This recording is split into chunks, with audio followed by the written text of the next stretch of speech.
So this signals the muscle to contract after the spiral has regained its shape. So this in turn protects the muscle from being overstretched, and this is known as the stretch reflex. When the muscle is rapidly stretched, the spindle can cause two things to happen. So it can signal to the muscle to contract, so it can prevent it from overstretching and prevent it from quickly overstretching, and it can inhibit the opposing muscle, so the antagonist to the muscle being stretched, to prevent it from contracting so that it can't contribute to any further stretching. So the relaxation of the antagonist occurs simultaneously when a muscle spindle's contraction is associated with the muscle, which is called reciprocal inhibition. So the muscle spindle's function is inevitably to tell the brain that other soft tissues and joints within the body are in danger of being stretched too far, so hyperextension. And this is also important to understand the idea of proprioception and kinesthetic awareness, which is someone's ability to be aware of their own body parts, so their muscles, tendons and joints, and their position and posture and how they move in order to shift the weight and move their body by tensing and relaxing of the muscles.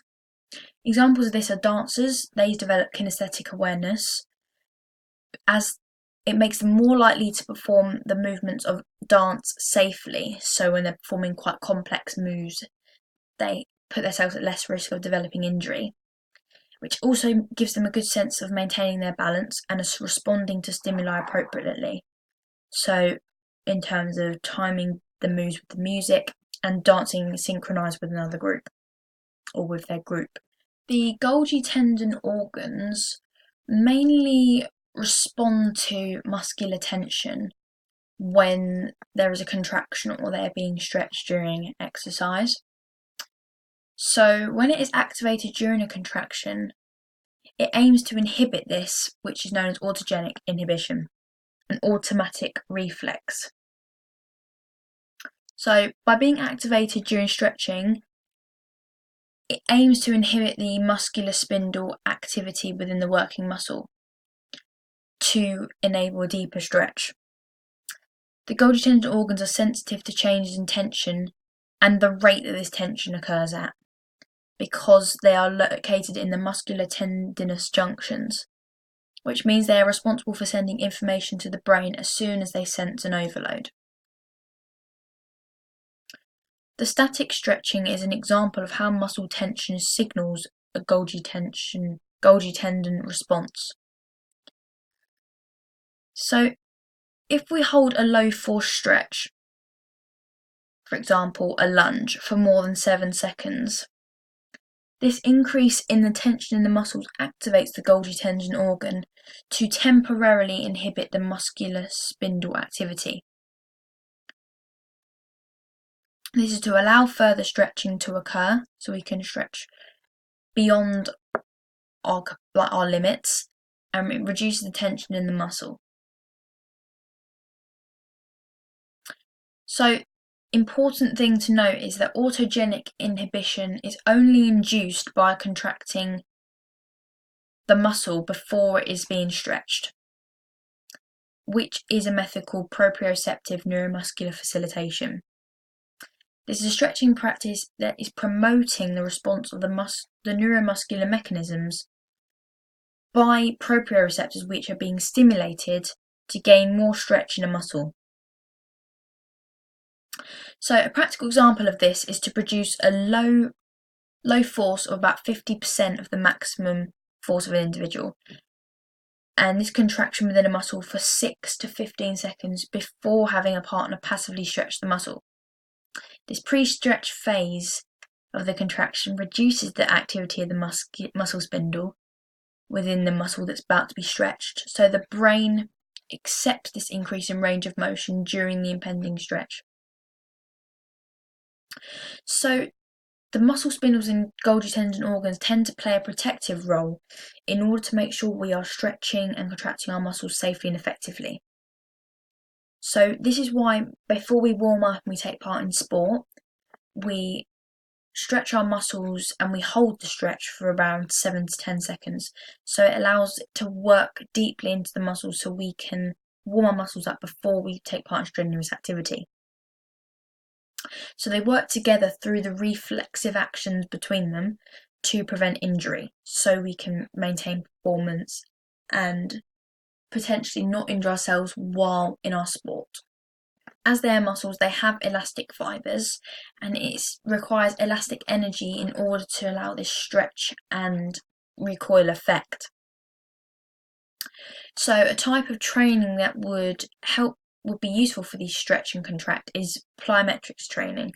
This type of training uses the stretch reflex action during sport, because in a muscular contraction there are two phases, the relaxation phase and the contraction phase. In the eccentric phase, which is the muscle lengthening under tension, and the concentric phase, which follows when the muscle is shortened. So this stored energy in the muscles is created by this tension.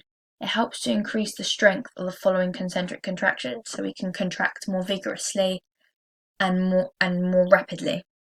The concentric contraction must immediately follow being stretched, or the tension created will dissipate as heat. So, moving back to the plyometrics example, the quick counter movement before jumping allows the quadriceps to be stretched eccentrically so that the following concentric contraction can be stronger when we jump over the obstacle. The amount of tension created by stretching the muscle is dependent on the degree and the speed of the muscle's pre-stretch, which is using the stretch shortening cycle is exploiting the elasticity of the muscle and the stretch reflex. So inevitably we can conclude that the faster the muscle is stretched eccentrically, the greater the force will be on the following concentric contraction due to this build-up of tension.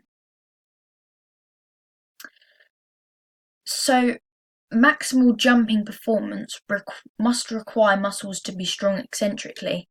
So then this allows them to withstand the high pressures of the mechanical loading during the concentric phase.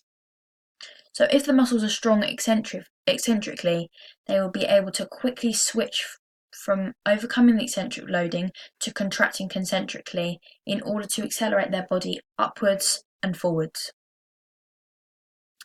So this is why they take advantage of the tension created during the eccentric stretching of the muscle. So they can generate more energy during the concentric contraction, so they can switch at a faster rate.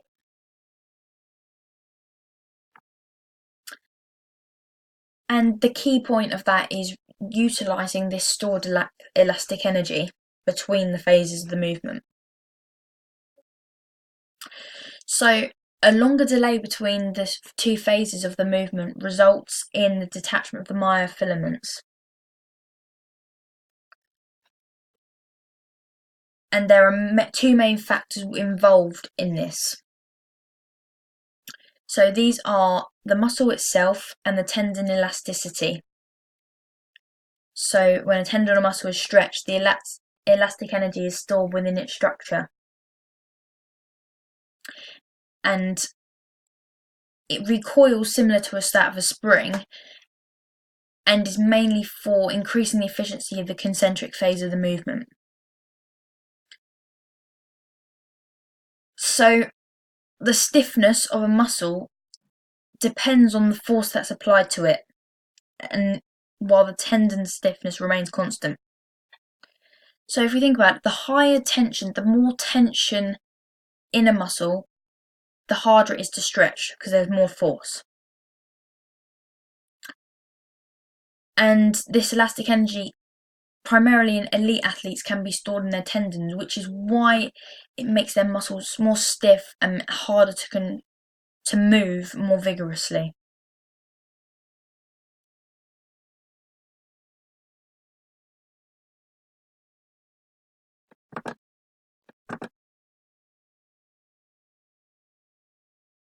So in terms of the investigation data that we gathered from the Wingate test, we can see that our graph, the phases in the graph seem to stay at quite a constant rate.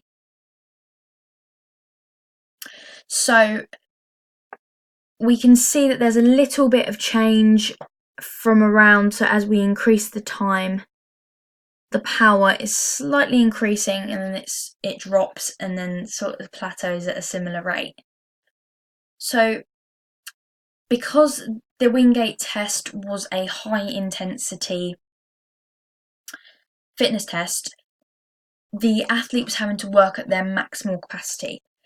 And when we increased the resistance, the athlete required more force in order to generate contraction that would try to overcome the resistance so they could continue to pedal at their maximum rate. So the brain would have been recruiting larger motor units in order to power the muscles of the legs, so the quadriceps and hamstrings, in order to provide the power in order to overcome this resistance. But particularly in the Wingate test, we will be recruiting fast oxidative glycolytic and fast glycolytic fibres in order to get the highest peak force, so we could enforce the maximum amount of energy. So yeah, the maximum activity in order to give us power to recruit the larger and more motor units. So that would have been towards the latter stages of the Wingate test. So during the beginning, where the resistance hasn't quite been put on, we would be recruiting much slower oxidative fibres. And as soon as the intensity starts to change and the resistance, then we would be recruiting the fog fibres and the fast glycolytic fibres. This is due to because the bigger muscles require lots of innervation, so the muscles of the leg, which are quite a big muscle group, would need a lot of stimulation from these motor units. And so there's a threshold that is required in order to allow this impulse to spread along the muscular fibre. And that obviously depends on the size of it and the same type of muscles, which is related to the all or none law.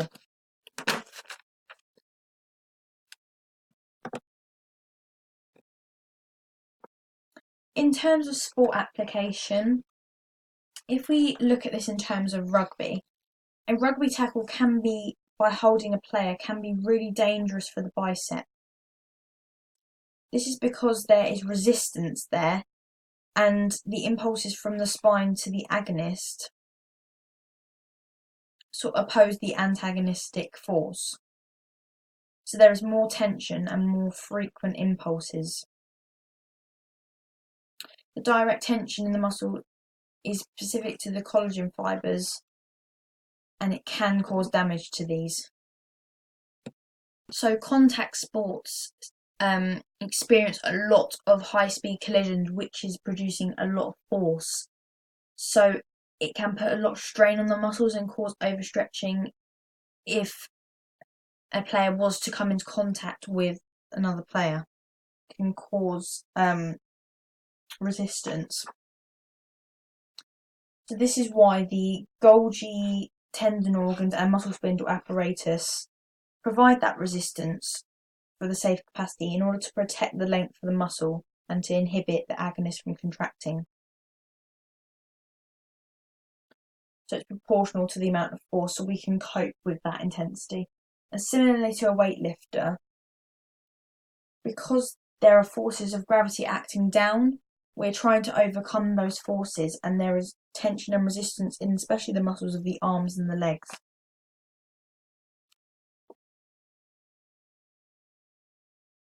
So it gives feedback on the muscle action and the changes experienced, so in order for us to contract and stretch the muscles accordingly without causing injury. By detecting these changes in length, strength and velocity, we can lift the weight in a safe way without causing impact to the muscles and ways to prevent an injury.